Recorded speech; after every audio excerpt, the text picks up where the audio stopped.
My Insta feed is flooded with ads that promise to make my baby a genius if I enroll in their program or buy their app. Teach your 6 month old to walk, one ad screams out. Another one says, raise the next Einstein. Really? No, this isn't science. This isn't what 30 years of neuropsychological research tells us about brain development. We do not need to rush their childhood. No, we don't need to force early milestones.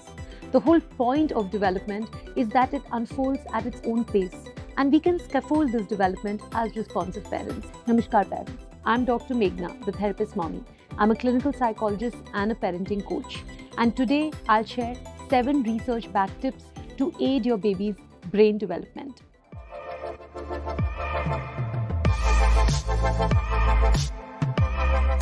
No, we don't have to rush our baby's growth. We don't have to spend thousands of rupees, and we definitely don't have to guilt ourselves about not doing enough. Here are 7 research-backed strategies for aiding our little one's brain development. And guess what? They're free. First, be responsive but be the leader.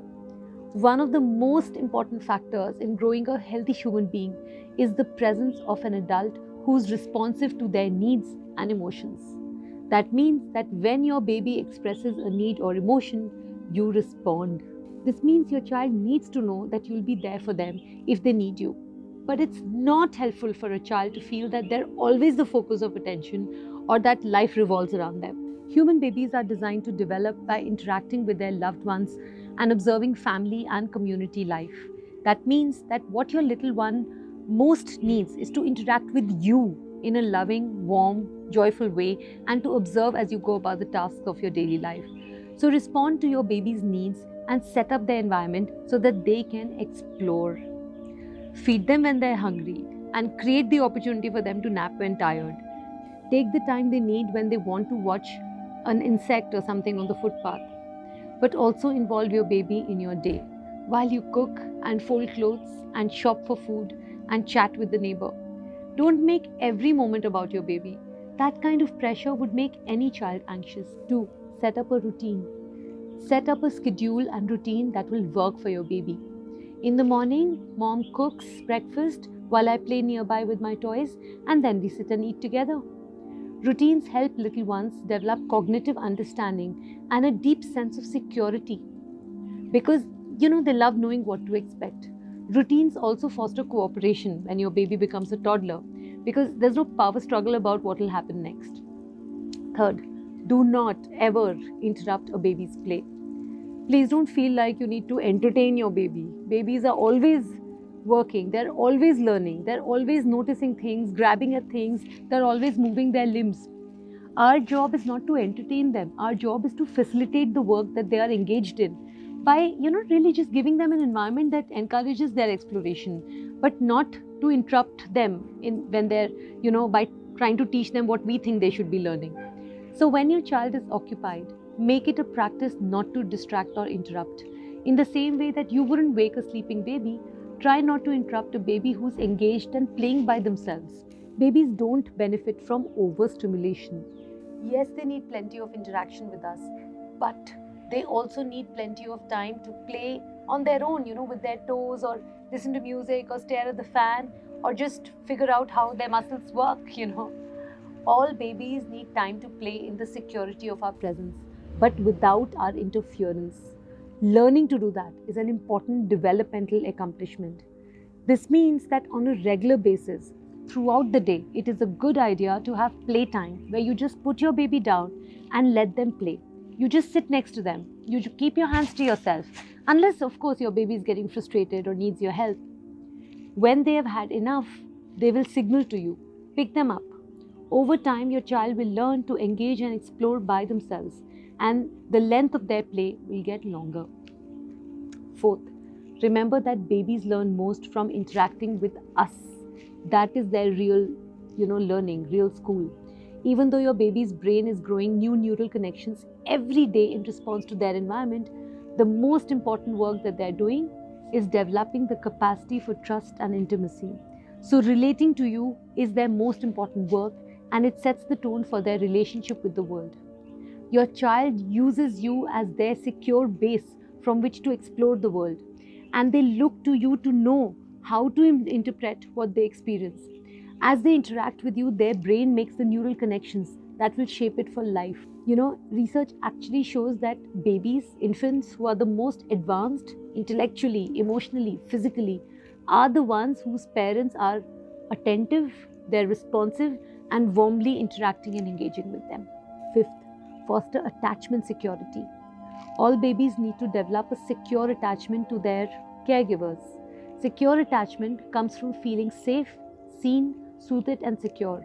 These 4 S's were given by Dr. Dan Siegel and Dr. Tina Payne Bryson in their wonderful book, The Power of Showing Up.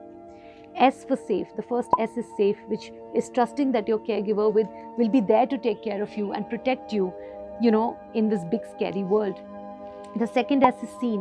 When you have trust that your caregiver will understand how you feel and love you exactly as you are, even when you experience those overwhelming feelings. The third S is soothed, trusting that your caregivers will comfort you and help you feel better when life is hard. And all these 3, feeling safe, seen, and soothed, it leads to the 4th S, security, which is based on predictability. No parent can parent without making mistakes, so it's not about perfection. In fact, your child's security comes from believing that you'll do all you can to keep them safe, that you'll work hard to help them feel seen when they come to you, that when then things don't go their way, you'll be there to soothe them. The neurobiological effect of the 4 S's is an integrated brain, a nervous system that's resilient and that doesn't stay in prolonged stress. This means that we accept the full range of a child's emotions.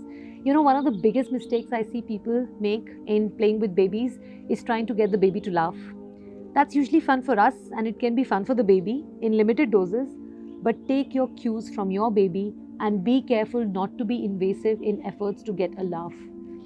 Babies express a lot of different emotions, and our job is to accept and acknowledge what the baby expresses, not to jostle and tickle to get the response we want. Sixth, the intellect grows from engagement and discovery, not from being taught. A baby's brain does not need academic or sensory bombardment. No, they will find plenty to stimulate, their own cognitive development as they engage with us in the activities of daily life.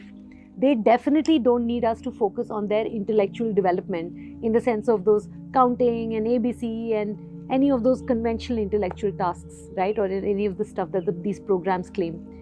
Babies will find great intellectual stimulation in games like that we play with them, pulling the pants out of the cupboard, seeing the world from the safety of our arms, or interacting with, say, their grandparents. Of course, things like, reading to a baby, of course it's good for them, but even better is talking to and with them. You and the baby's grandparents can involve the child and speak with them as you move through your daily tasks, folding laundry, washing dishes, cooking dinner, and no, they don't get confused with multiple languages. But should you really play brain development games with them? There's no harm, but make it interactive and age appropriate, which means sensory, right? They experience the world through their senses and not just cognitive. So you can sing to them, you can play clapping or clicking games, you can play music of different kinds for them, you can dance with them. Make sure they get plenty of opportunities to see other babies and children. But should you really make them watch like baby Einstein videos type of stuff? Not recommended. First, babies who watch any video are spending less time interacting with actual humans.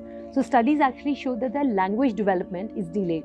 And we also suspect that there are other delay effects, right? And secondly, watching screens changes brain development. Screen use in the early years, when the brain is taking shape so rapidly, has been associated with shorter concentration span. Yeah? And finally, facilitate exploration and get outside. Soon your baby will be at the crawling stage, they'll want to explore everything. If you want to give your baby's intellect a boost, baby-proof your house and supervise, but give their curiosity a free rein to explore. Let them play on the floor. Let them practice turning over and hoisting themselves up onto their hands and legs. If they're not happy being left to their own devices, suppose you're working, suppose you're doing dishes, you can always take a break and let them play with you. Say with the water that you're using.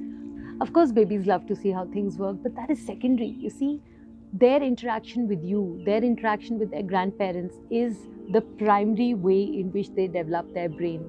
Don't, and also of course outdoors, right? Don't forget to take your baby out in nature every day as much as you can. All of us, even adults, need to be outside as much as we can. We're just about learning all the scientific reasons that nature makes us more calm and happy, but we know that it does. And since babies' brains are growing so fast in response to their environments, it's possible that more time outside will actually help them grow happier and calmer brains. I'm positive that you liked these 7 research backed tips, and I hope that you will apply at least some of them in boosting your baby's brain development. Don't get fooled by these apps and these programs that promise to uh, rush your baby's development. They're not worth it. What your baby needs is you.